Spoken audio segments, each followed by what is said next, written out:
Hello, I'm Jeffrey Mishlove.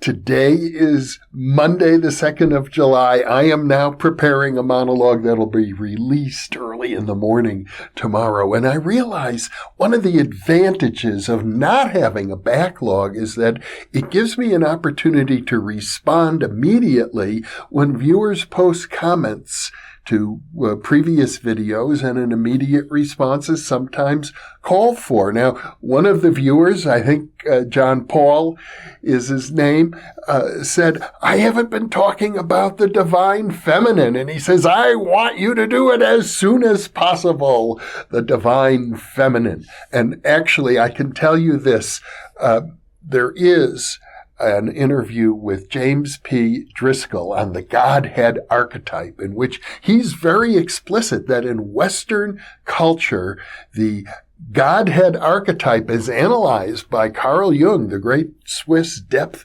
psychologist, is lacking in a feminine principle.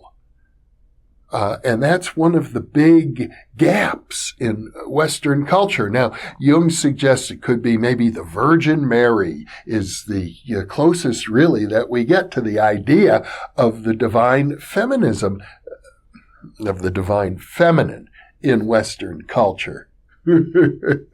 Well, there's a relationship between feminism and the divine feminine. I know a number of viewers get upset when I say I'm a feminist, but one of the reasons I am a feminist is in relationship to the divine feminine.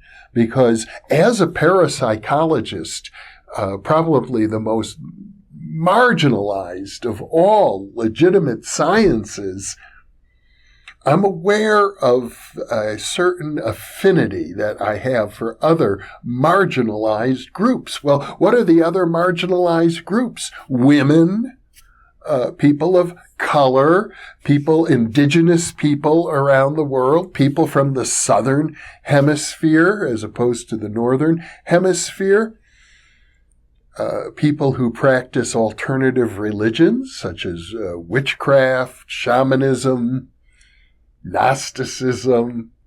Well, all of these groups of people have a greater affinity for what you could call the intuitive factor. According to Jung, consciousness itself, human consciousness, has 4 primary factors: thinking, feeling, sensing, and intuiting. And of these, our culture seems to provide the least support for the intuitive function. Thinkers do well, and I, fortunately, was always rewarded as a child in school because I could think and I did well on my tests. Which is both an advantage and a disadvantage, because when you do well on taking tests, then what you want to do is live a life where you can take lots of tests. And of course, life is a lot more than taking tests. But in my lifetime, I realize that I have taken a lot of tests. I've passed various licenses as a psychologist, as a real estate professional, as a commodity trading advisor. Well, when you pursue a career in parapsychology, it's a good idea to have some backups, because although I've been a parapsychologist my whole adult life, it has not been my major source of income. Well, that wasn't exactly a tangent. That was relevant, because we're talking about the divine feminine and how, as I've pointed out, the divine feminine gets suppressed in Western culture. You talk to most people about God, and they use the masculine pronoun, God, he. That's the Judeo-Christian tradition. God is a he. Now, as a student of Kabbalah, I can tell you that in Jewish culture, there is a female component of the divine. It's called the Shekhinah. And the Shekhinah is sometimes thought of as the presence of God, sometimes thought of as the Sabbath queen, There's a song that's we used to sing on the Friday night services.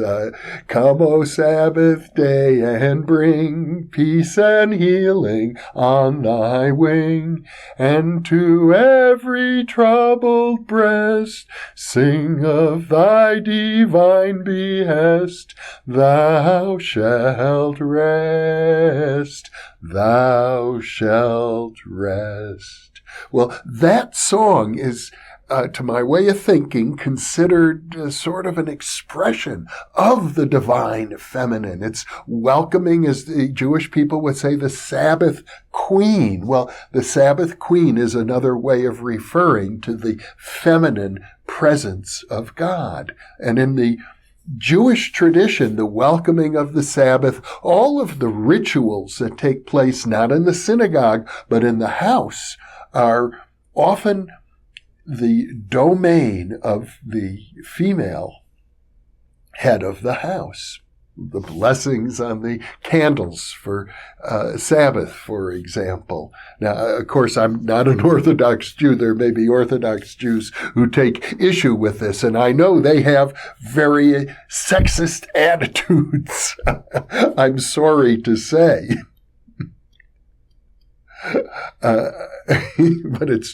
But it's true. I mean, there's a story in my family, for example, and I think maybe it expresses the sort of ambivalence that comes out of Judaism with regard to the feminine. My grandmother, Anna Mishlove, died when I was 5 years old. I never knew her well, but my Aunt Jeanette, her daughter, may she rest in peace, may they both rest in peace, tells a story about in the late 1940s, my dad, Jeanette's younger brother, was off in the military, and Jeanette was living with my grandmother at the time before she got married, and she learned that the Lubavitcher Rebbe, actually from Lubavitch in Russia, was speaking at a conference of rabbis in Chicago. Now, my family lived in Berlin, Wisconsin, a tiny little town, and my grandmother was so eager to see this rabbi that she and my aunt traveled by train from Fond du Lac 120 miles to Chicago. And they went to the restaurant, the Jewish deli, I guess, where the conference was taking place in the back room. Now, I should say this. My grandmother was an orphan. Her parents had died, and she was raised in a very religious family, and she was born in Russia. She came from a part of, well, it was then Russia. It would be Belarus today, I think, what's known as the Russian Pale, areas where Jews were allowed to live near the town of Lubavitch. Now, my grandmother was very devout, and she used to try and study with the boys when the rabbi would come for religious instructions. But these were forbidden to girls. But the rabbi would allow her to sit just outside the room on the other side of the door with the door partially open so she could hear and participate in the instructions that were being given. And now, many, many years later, my grandmother is an American citizen, and she has grown children and is coming to Chicago. And the rabbi, of course, an Orthodox Lubavitcher Rebbe, is never supposed to even touch a woman.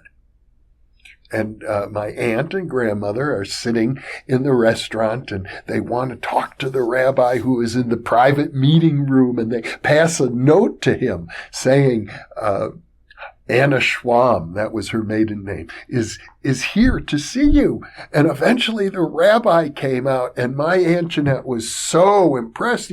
She said, that rabbi, that man who is never supposed to touch women, gave my mother, your grandmother, a huge hug.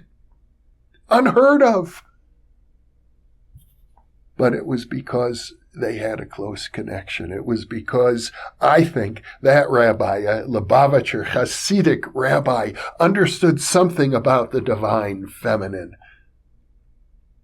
understood that, yes, of course, there are many rules about keeping men and women separate, and not only in the Jewish religion, but in other religions as well. But that separation ought not to mean exclusive dominance by men, because as men begin to dominate women, what happens is the psychological functions associated primarily with masculinity, thinking and sensing, are accentuated, and the psychological functions that are mostly associated with the feminine side, feeling and intuition, get diminished. And as intuition gets diminished, so does psychic functioning, and it's not acknowledged in our culture.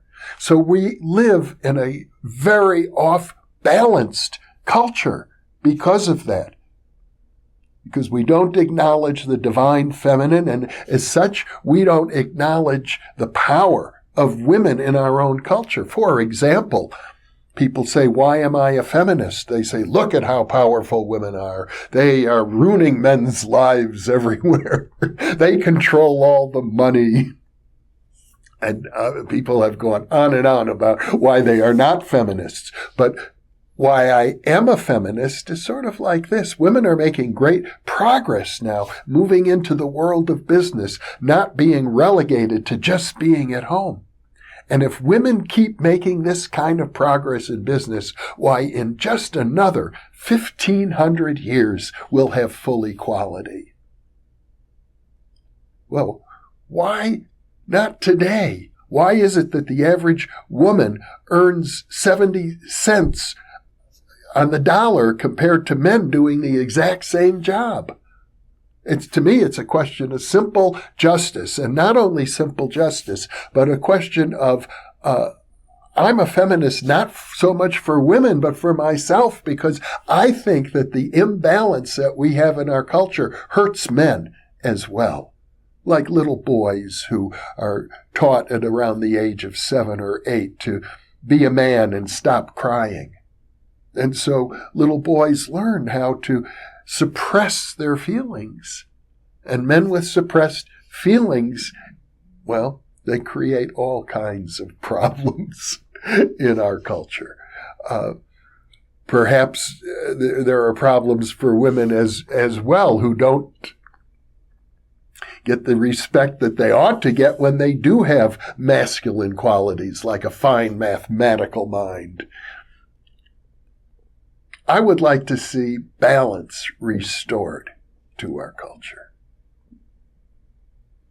And that balance goes all the way up to our understanding of the nature of the divine as we conceive of it, and all the way down to simple issues of who's going to do the dishes, how is the housework going to be divided, how are relationships going to be managed, should one sex be dominated, should there be laws regarding what women can do with their bodies, but men are not required to have similar restrictions placed on them, for example.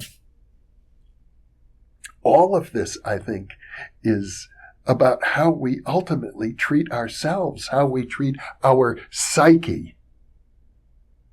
There is a sense in Jungian psychology that the psyche is sort of the opposite of the ego. If you have a masculine ego, then your subconscious is your anima. It's a feminine. But if we are in a culture in which this female, the feminine, is suppressed, then men aren't as able to get in touch with their own subconscious. So this imbalance affects all of us, I think, very deeply. Those are my thoughts. I'm happy to read whatever comments you would like to post about this. But let me ask you this question. Where do you stand in relationship to the divine feminine? Do you allow the Shekhinah, the feminine presence of God, into your life? Well, maybe you don't allow any presence of God into your life because you think it's a stupid concept or something. I don't know, but give it some thought. Give it some thought. How do you react to the imbalances in our culture with regard to male and female? I'll leave you with that question. Thank you for being with me.